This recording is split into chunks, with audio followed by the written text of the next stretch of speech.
Bonjour à tous, Vincent de la boutique Guerre Miniature ici pour les nouvelles du front donc du 31 juillet 2013. Alors, je suis complètement explosé. Un petit peu fatigué en effet par un week-end un petit peu mouvementé qui s'est tenu donc à Nottingham. Donc, si vous suivez la page Facebook de la boutique, vous pourrez voir déjà pas mal de photos.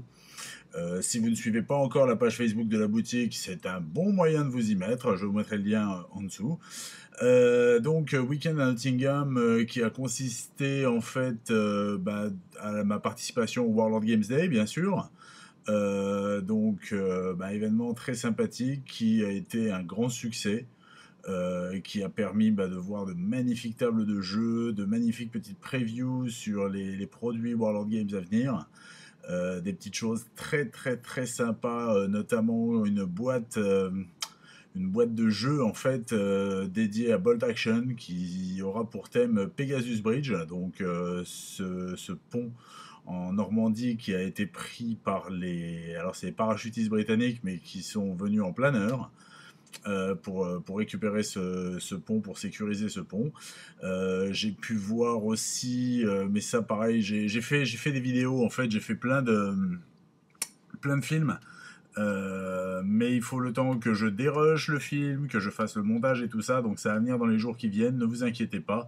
Mais puis voir les previews notamment des nouveaux suppléments à venir pour Black Powder, ce genre de choses.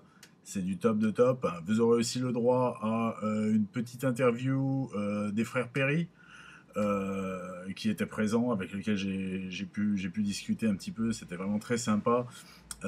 Ainsi que une interview qui va être une exclusivité. Voilà, waouh, une exclusivité. De Wojciech. Alors Wojciech, si vous ne le connaissez pas encore, en fait, c'est le sculpteur attitré de Warlord Games, avec lequel j'ai pu discuter un petit peu de son boulot, discuter un petit peu de ses projets et tout ça, et vraiment magnifique. Donc tout ça, ça vient hein, sur les vidéos, elles arrivent, vous inquiétez pas, mais il me faut le temps de les faire. Ça va venir. Je pense qu'avant la fin de la semaine, vous les aurez, il n'y a pas de souci. De même, j'ai pu faire quelques petites vidéos lors de ma visite au Warhammer World.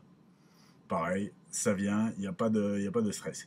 Sinon, donc au niveau des nouveautés disponibles à la boutique, plein de petites choses bien sympathiques. On va commencer bien sûr avec le nouveau White Dwarf. Comme vous pouvez le constater, sur le nouveau White Dwarf, les hommes lézards arrivent.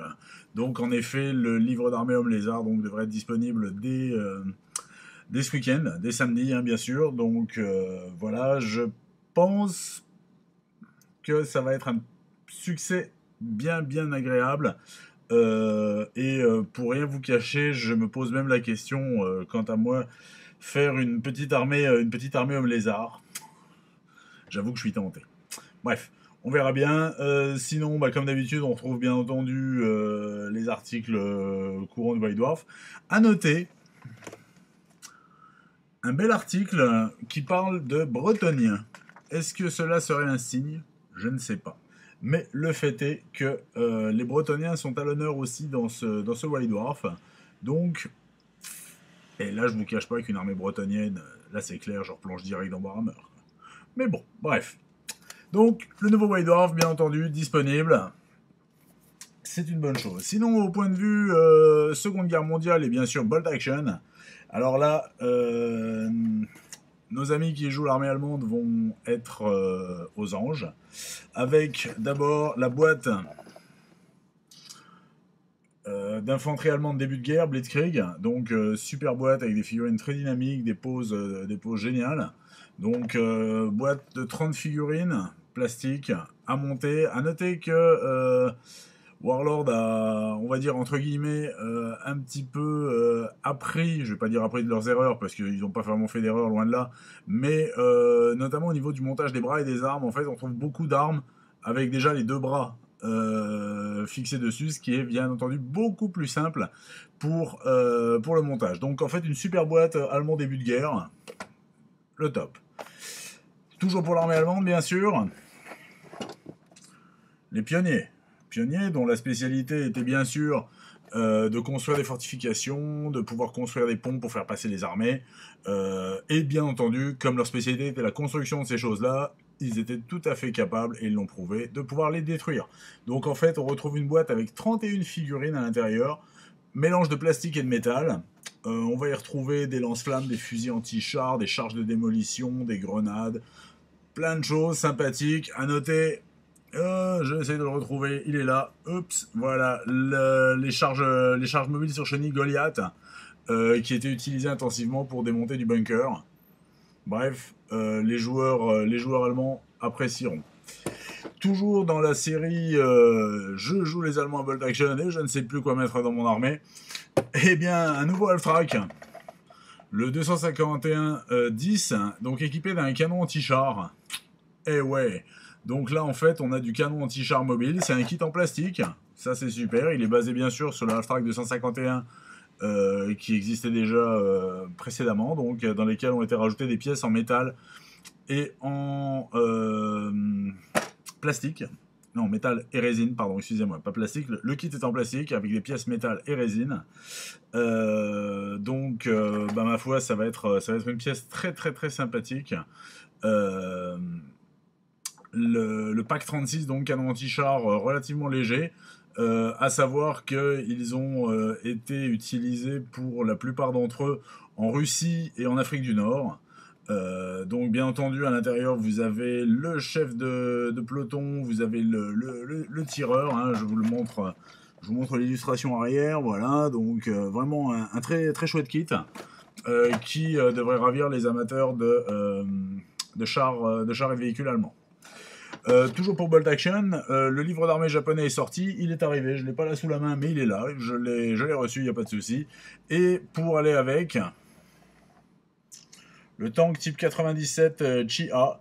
Alors le tank 97 Chia, en fait, c'est un tank léger qui a été produit, c'était l'un des chars les plus produits par l'industrie de guerre japonaise.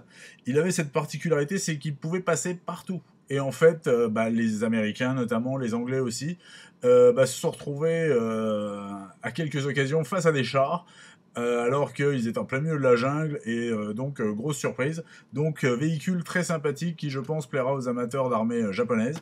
À savoir que il y a une boîte plastique d'armée japonaise qui va sortir pour bah, notamment normalement la semaine prochaine, si tout va bien, je la reçois la semaine prochaine.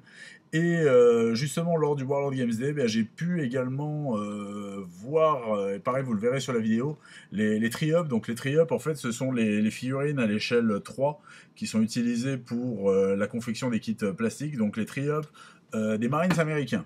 Marines américains, donc une bonne boîte plastique aussi qui devrait ravir les amateurs de guerre du Pacifique. Voilà, bah écoutez, c'est un petit peu tout pour aujourd'hui. Là, il va falloir que je me remette. J'ai pas mal de taf, pour tout remettre en ordre. Un petit mot concernant le site. Je vous avais dit qu'il était quasiment terminé. C'est le cas, en effet, il est terminé. Il me reste encore quelques tests à faire, quelques réglages pour être sûr que tout se passe bien. Et je le mets en ligne très très vite. Donc voilà, je vais aussi intégrer bien entendu toutes les nouveautés à venir pour Bolt Action, pour Warhammer bien sûr, avec les hommes lézards, parce qu'avec la sortie des hommes lézards, vous avez quelques kits qui vont arriver pour compléter les armées. Donc, de plus en plus, comme c'est la tradition chez Games Workshop, en fait, ce sont des kits qui permettent une ou deux possibilités de montage différentes. Donc, bah, ma foi, on va voir ça de près. À savoir qu'il y a le Carnosaure, bien sûr, il y a le Bastiladon, il y a les monteurs de Terradon Homme Lézard, ainsi que quelques petits personnages spéciaux comme Totoriko, les prêtres Skink et Gorrock. Donc voilà, donc tout ça, ça sera bien entendu disponible dès la fin de la semaine, hein, bien sûr, comme toutes les nouveautés Games Workshop. Voilà, bah écoutez, sur ce, je vous souhaite une excellente fin de semaine. Moi, je vous dis, j'ai pas mal de pain sur la planche. Je, je fais.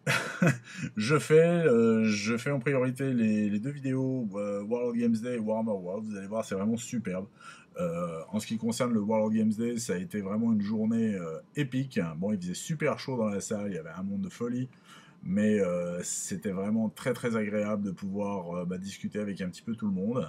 Et concernant le Warhammer World, vous verrez qu'en fait, on y retrouvera des choses assez sympathiques, comme la salle de jeu, la boutique Games Workshop qui est attenante à la salle de jeu, qui est dans un cadre magnifique où on se croirait dans un château, c'est de toute beauté. Bien entendu, le Bugman's Bar, incontournable, qui est juste aussi pareil, qui jouxte la salle de jeu, qui permet aux joueurs de venir manger, boire un verre, discuter entre eux, tout simplement. Donc c'est vraiment, vraiment très agréable, un super cadre. Et le Hall of Miniatures, en fait le Hall of Miniatures qui est la collection de toutes les figurines qui ont été utilisées pour illustrer les White Dwarfs, les suppléments, les règles de jeu. Donc en fait on retrouve toutes les figurines de toutes les armées, peintes par le studio Games Workshop, donc un plaisir pour les yeux. Alors le problème, mais ça vous le verrez dans la vidéo, c'est que c'est un endroit, ça, au niveau éclairage, on se retrouve dans une chapelle en fait, c'est très sombre, seules les vitrines en fait sont éclairées. Donc au niveau photo, vidéo, c'est pas super évident, mais bon, je vous montrerai ce que j'ai pu faire. On va essayer quand même d'en tirer des images sympas. À noter la présence d'un diorama exceptionnel avec des tyrannides qui attaquent une forteresse tenue par des Space Wolves qui regorgent de petits détails et tout ça. Enfin bref, tout ça, ça va venir. Je travaille dessus, je dérush les bandes et puis voilà. Donc je ferai deux vidéos spéciales dédiées donc à cette visite et bien entendu au Warlord Games Day. Donc qui s'est tenu samedi dernier à Nottingham. Voilà, bien sûr ce, je vous souhaite une excellente fin de semaine. Bien entendu que les dés vous soient favorables. Vous voyez, moi j'ai le mien. Et là, forcément, avec celui-là, je gagne tout le temps. Donc, si vous avez envie de venir faire une petite partie, n'hésitez pas. Et puis, je vous tiens au courant pour toutes les nouveautés à venir. Voilà. Bien sûr, ce, à très bientôt. Comme toujours, hein, les dés, toujours avec vous. Il faut. Allez, sur ce, à bientôt. Salut!